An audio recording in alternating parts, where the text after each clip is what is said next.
issue of some racist parents, some racist teachers and members of the SGP.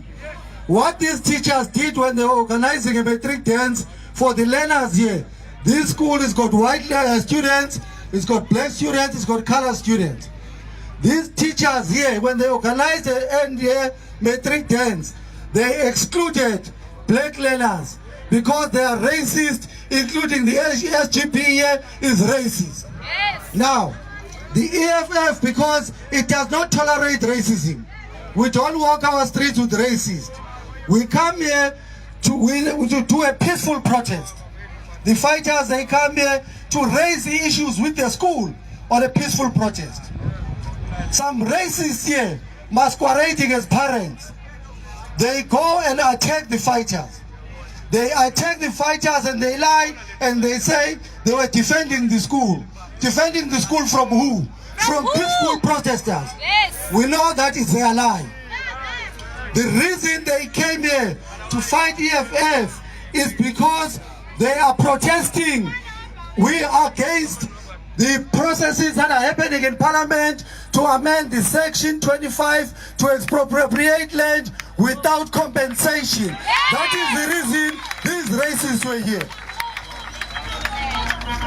There's no difference between these ones and those ones that were in Senegal, who went to vandalize state institutions and injure workers when they were lying, saying they are protesting against farm murderers. There are no farm murderers. The statistics are there. Even the police have said it.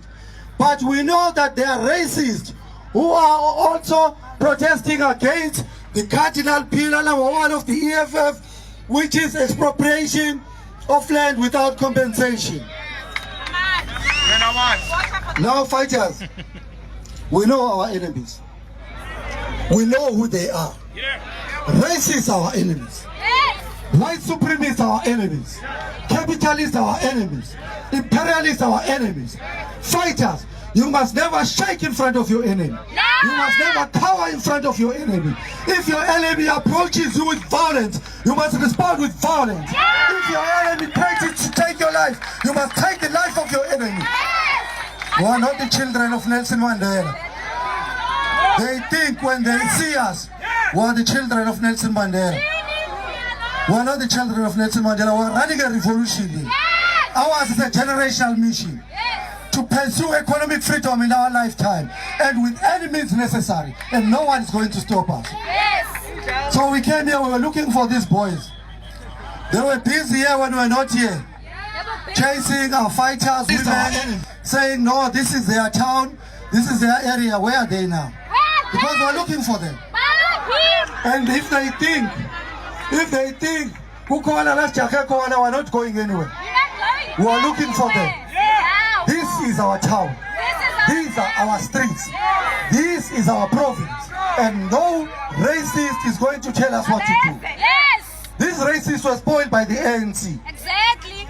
Because it's the ANC that went to call a meeting after so many. These cowards of the ANC who left this country to go to Lusaka, to go to Tanzania, to go and compose songs. And our parents, they were remaining here, taking hit, being killed by the apartheid government, being arrested. When they defeated the apartheid government, those cowards, they came back saying they're coming back from exile. The first thing they did when they arrived here was to call a meeting called CODESA in 1991. In that meeting,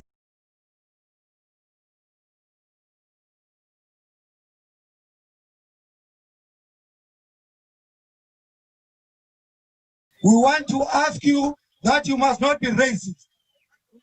And the racists, they say we're going to continue to be racist. What are you putting on the table?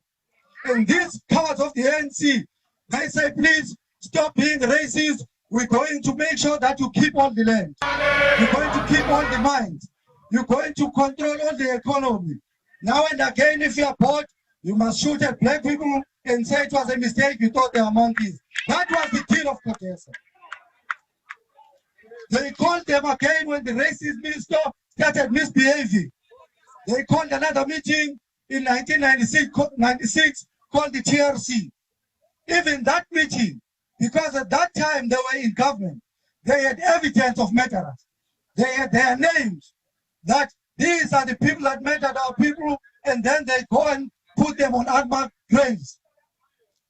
They still call them on that TRC to do a joke there.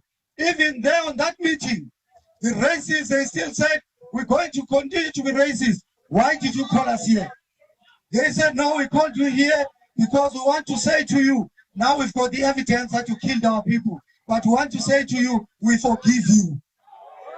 Then the racists, they said, why do you want to forgive us when we have not asked for forgiveness?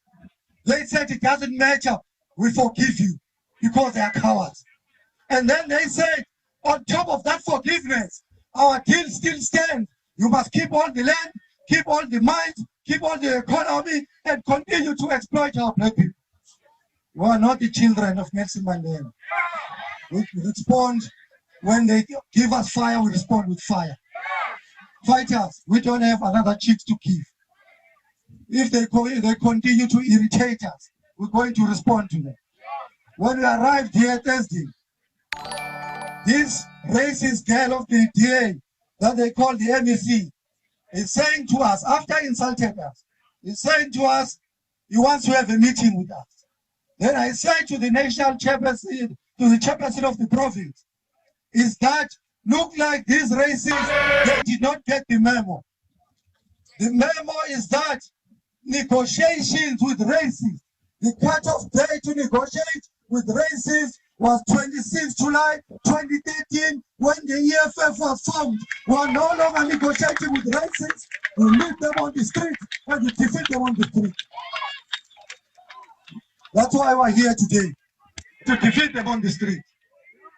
And we did not bring flowers here. If they thought we brought flowers here, we did not bring any flowers here. If they thought we came here to negotiate peace, we did not come here to negotiate peace with the racists. That time is over. Those meetings were held by the ANC. It's none of our business. We're not going to negotiate peace with the racists. Why is that? For the last 300 years in this country, black people have been on their knees, begging for peace, advocating for peace, advocating for unity, advocating for inclusion. All we got from this other race was violence, exploitation, and exclusion. Why are we the only black race who must be responsible for peace when whites are responsible for violence? It's enough now. I know we're a Christian nation. I think about fundis, when they pray, they must tell uNkulunkulu ukuthi we try to make peace with these people. We're no longer going to be peaceful in our negotiations with them, because oppressors are operating in that way. They go for destruction and they go for murder of their opponent. We're going to respond in that way. Fighters, we're dealing with racists here. We are refusing that we must share in the economy of this country. They want to keep us in the shacks. They want to continue to exploit us. We are saying, not in our lifetime.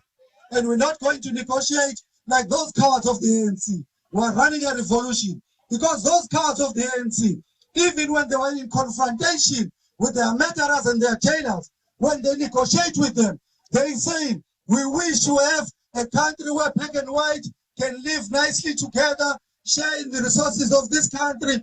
But my Lord, if you cannot offer us that, it's okay, you can kill us. We're running a revolution. We're not going to kneel in front of our enemies. If they attempt us, we're going to fight back.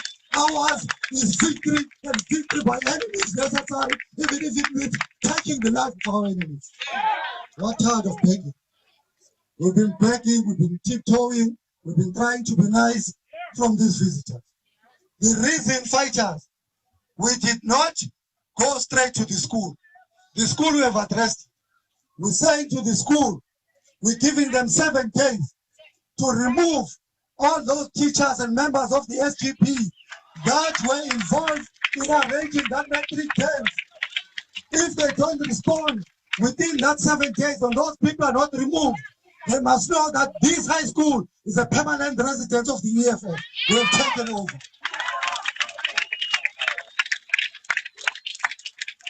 And we are looking for these racist boys. I've been looking around here. They are not here, but they don't know. So, fighters, we are here to demonstrate that we don't tolerate racism. We'll never work side to side with racism, but we must be vigilant, because these ones that are behind us, these police, have taken a decision to join the racists. Another thing that we must address, and we have addressed this thing on different occasions. In the EFF document is there. The Commander-in-Chief, every time he speaks, he addresses this issue, that we are not fighting white people, but look like we're over-explaining ourselves to people who have taken a decision to hate us. So here's the message to all the white people of South Africa.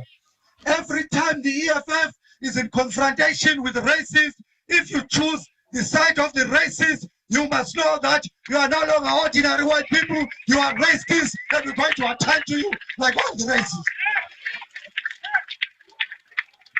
Including this police here behind us.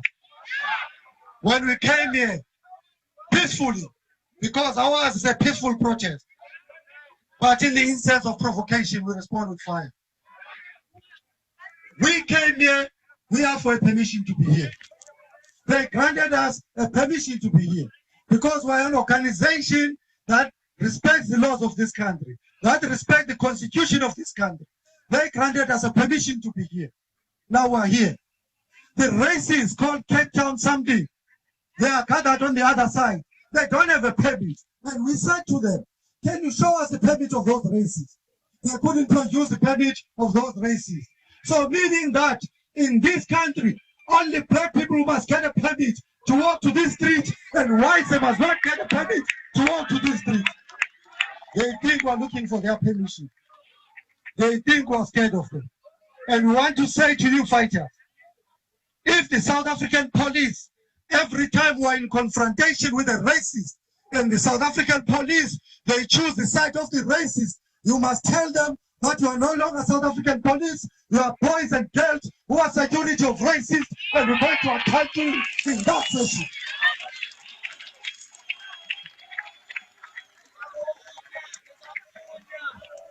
They think we're scared of them. There is nothing that they can do us that they did not do to Andrew Statani. There is nothing that they can do us that they did not do to Kinerinoki.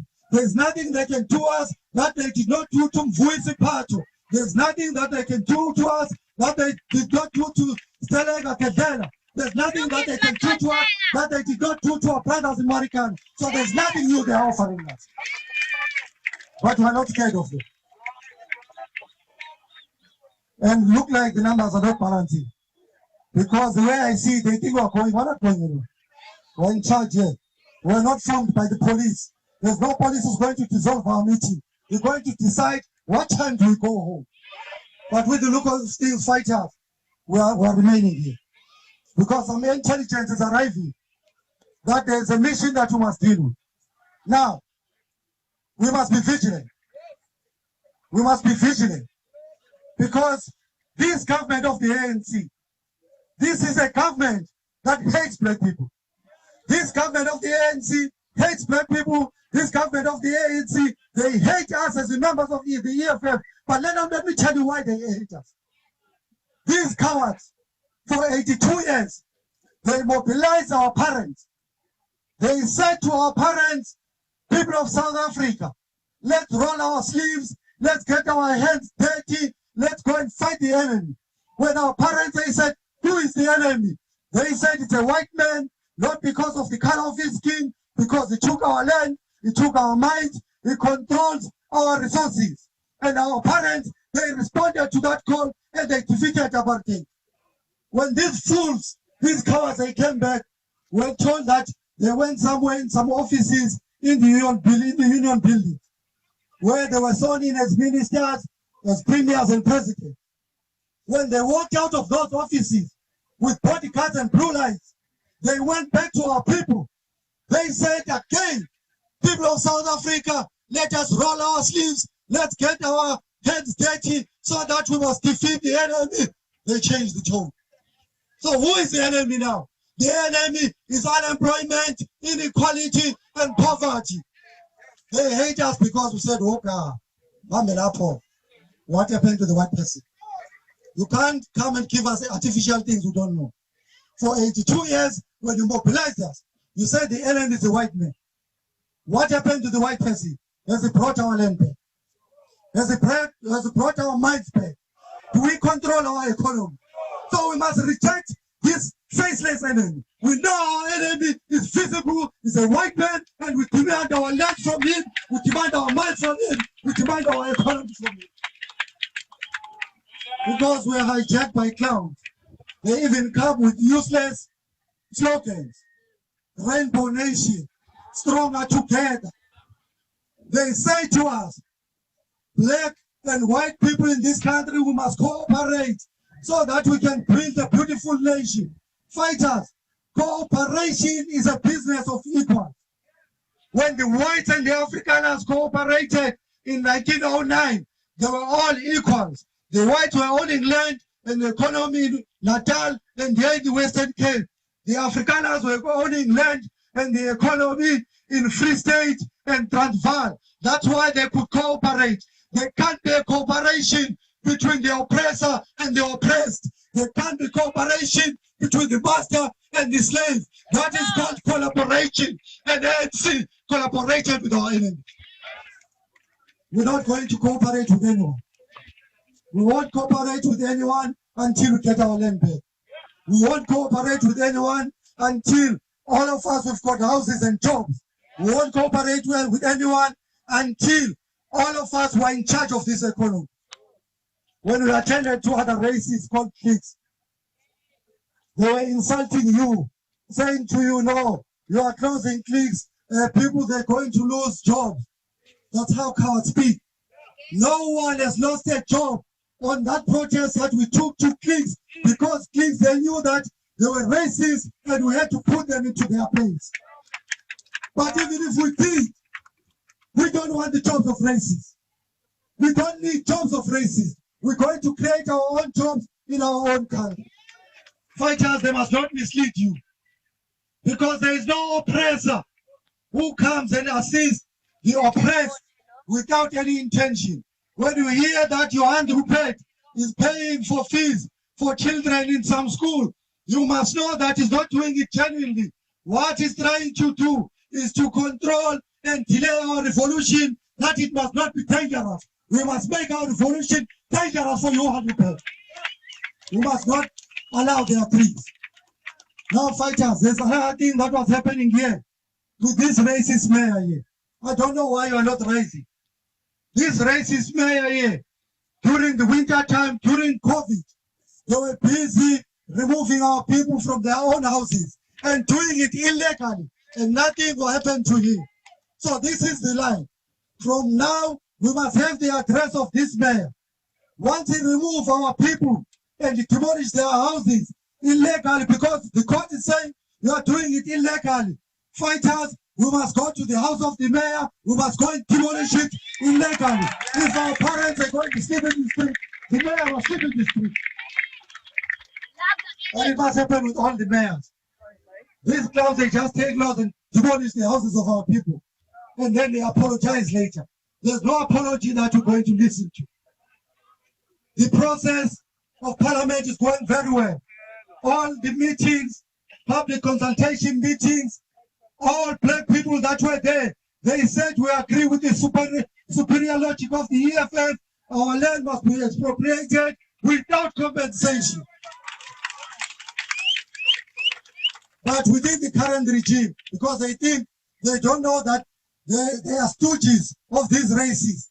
So they come and say, no, we are offering 700,000 of land to farmers. We know it's a trick. They want to delay the revolution. They will not delay it. We know them and we know who they are. They are pickpocketers and they are tricksters and we know them. They are liars and they are traitors and we won't listen to them. When the president issues a directive and say, let us go and occupy land, fighters, we know that some of you need houses. But young people, let's go and occupy land for commercial purposes now.